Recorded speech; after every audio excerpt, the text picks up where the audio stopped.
In this video, I discover an old windmill. Okay, so I've come down this road at least half a dozen times. The windmill's just over there. You might just be able to make it out. Why I've never seen it and remembered it is beyond me. I sit down and eat some fish and chips. Eat your heart out, Mr. Larson. And then we can talk about all the crap that's going on in the world. Right, so we've got 11 satellites. I'm now able to press the take off button. And here we go. The home point has been updated. Please be mindful of the new return to home point. Camera. Resolution 1080p. Shooting 1080p. Alright, hello once again YouTube, Andy with you with another little video. So my youngest son popped round this morning, paid me a visit. And he's got one of these fangle dangle kind of iPhone jobby things, much better than what I've got with the old Android there. I'm gonna give you a damn good thrashing! I just sort of said to him, is there any chance possibly that I could borrow your phone just to see if it flies my drone? And he said, yeah, no problem. So he very kindly let me download the Hubsan app. And then we got to work on it, and we stuck it in there, and literally it was just like, you know, it was incredible. It was seamless. You know, this is exactly what I needed. It was headache free. It was like everything you wanted the app to do. Without question, it did it. So what a transformation. Yeah, I'm going to get myself one of these fangled dangled iPhone things. I do believe that my youngest son's girlfriend has got one going for cheap money, so as long as it's got the processing power, I'm most definitely going to invest in one. Anyway, on with the video.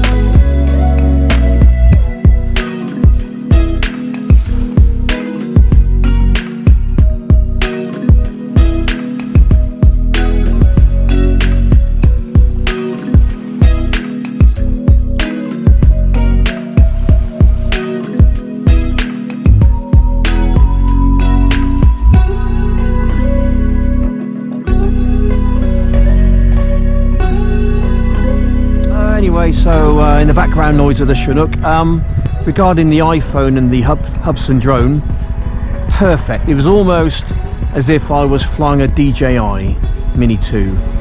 God rest its soul. People wailed and screamed and beat their chests as the cars passed by. Oxfordshire man has come home. Oxfordshire man is in Oxfordshire. I've got the drone, I've got the cameras, it stopped raining, and I've just noticed something. Up there on the distance there's a windmill. Let's go and take a closer look. Yeah, so I didn't realise this was here. This is a bit of a find. Very happy that I found it. There's a little plaque here, Oxford Preservation Trust Award 2015. So I don't know much about this particular windmill. If I do find some information, I'll do a bit of a talk over about it. But looking at the lintels there, looks like they've been there for a few years, but there's no plaque saying exactly how old it is. But it's interesting. This is all part of kind of like our history, our heritage. And it's in a wonderful area as well, just to the south of the Chilterns, or is it to the north? To the north, I think. The Chiltern Hills are over that way there. That would be where the Ridgeway is, going from east right the way across over to the west to Wiltshire, which is all the way over there. Now it normally takes me about 3 minutes to get my DJI airborne when I had it. This one here is going to take me a bit longer, so I'm going to do a bit of a time-lapse video of me putting my drone up, and we'll just see how long it takes me to get it up. I think the first thing which I've got to do is to turn the drone on. I'm going to leave it on the ground for a few minutes because it's going to take about that long, I think, for it to acquire at least 11 satellites. And then the next thing which I'm going to do is I'm going to get my controller, get it ready. I won't turn it on just yet. I will turn my phone on because that again will take about another minute or so to boot up and to do what it needs to do. I've deleted a load of apps on there, so thanks to Peter over in Holland, Netherlands, he did say delete everything off of there, disable stuff, because that's going to take some of your power. I'm not sure how we're doing for time right now, but it's I don't think the setup is going to be quicker than the DJI. So I've got 18 satellites. That's good. Yeah, I was very impressed with the iPhone, how clear and how quick it was. Fingers crossed, looking good. Right, we're away. We are away. I think we're filming now, so we're going to send it out.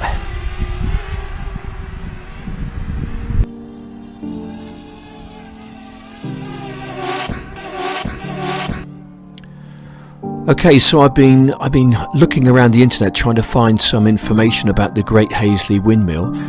Unfortunately, there's not a huge amount of information out there, but I have found just a few paragraphs. A tower mill with a fantail and 4 common sails, one of the largest stone-built tower mills. It is thought to have been built in 1760 and came to the end of its working life in the early 1900s. Fully restored to working order in 2013 after a comprehensive program of repairs.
Getting low on battery now, which is a shame really, because I wanted to try the active track.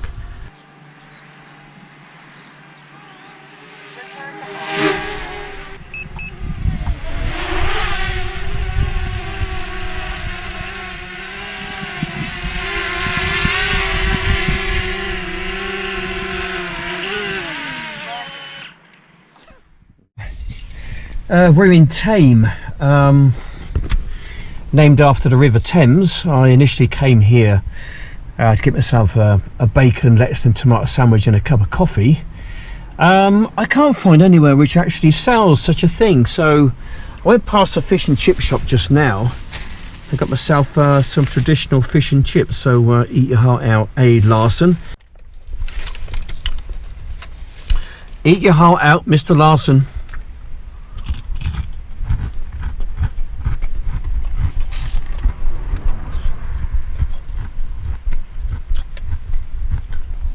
You know, this is really is a lovely place to come out to,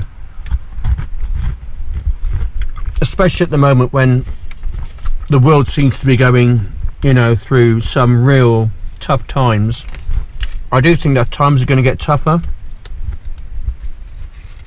I think at the moment, because it's so mild in the UK, you know, we haven't felt the full impact of the price increases with your electric and your gas. Although when it does get colder, and it is, by the way, that's when I think people are really going to struggle. So there's so many different things at the moment which are challenging. You know, we've just kind of come out of a pandemic, you know, and the coronavirus, dare I say it, without getting a strike, you know, it's never really gone away, because generically a coronavirus really just is a form of a cold. But you know, there's been lots of different coronaviruses, but this particular one they were a bit concerned about, because you know, they didn't know much about it at the time. But you know, we've come out, you know, through the pandemic. The coronavirus has never really gone away, so you know, there's that kind of sort of Damocles, if you like, hanging over us. Any moment it could come back, and they could maybe try. I don't think they will, because I just don't think the UK people would put up with it anymore. They may try and lock us down. I don't think the economy could take it. The economy at the moment is right in the gutter. People are in fear of losing their jobs. People are really taking things to extremes at the moment. I just want you to listen to this, okay? This is where we are at the moment. So please be aware. In a moment. Anybody leaving or going via Turnpike Junction, there is a jumper at the moment who is on the bridge, so therefore they're diverting traffic. They'll close it, so it's going to get quite sticky around that area, so please be aware.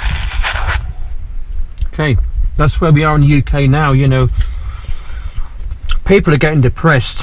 People are going to be starting to get to the point where it's so dark in their life that they will resort to things like that, you know, committing suicide. There's a person there who's obviously their life is completely screwed up in whatever which way that was. You know, they're completely screwed. They've been pushed over the edge. I just think with the impending crises which are now coming our way, we're going to see more of that.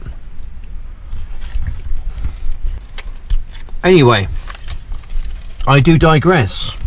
Some of you might agree with me, some of you might not agree with me, but at the end of the day, I think we can probably agree that coming out to a place like this and doing what I do certainly is better than staying at home, dwelling on the negative. It's good to get out here and get some fresh air, and just do what I really like to do. And it's been a good day today. And I hope you're having a good day too. Anyway, I'm going to eat my supper, and I will see you on the next one. Just want to say thanks for watching. Please like and subscribe to my channel if you want to, that is. And also please hit the bell notification for any more updates which I'll be doing in the future. And I will be making some more videos. They're very spontaneous. There's nothing scripted about my videos. So if you like that kind of thing, I'm a very small channel. I'm trying to grow it, obviously.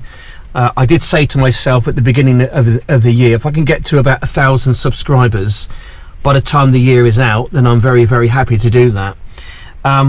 Ultimately, there's a bit of a challenge, a bit of a race between a competition, if you like, between my brother and myself.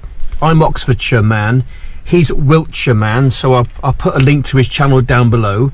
Go there and subscribe if you want to, but if you're going to do that, but please subscribe to me as well, because there's a bit of a competition between him and I. I'm on 781 subscribers. He's on about 41,000 subscribers. Okay, I would like to somehow try and close the gap, and you can help me by subscribing to my channel. So please, please, please, pretty please, with a little cherry on top, please go and sub to my channel, and I'll see you on the next one. Bye for now. Eat your heart out, Mr. Aid Larson.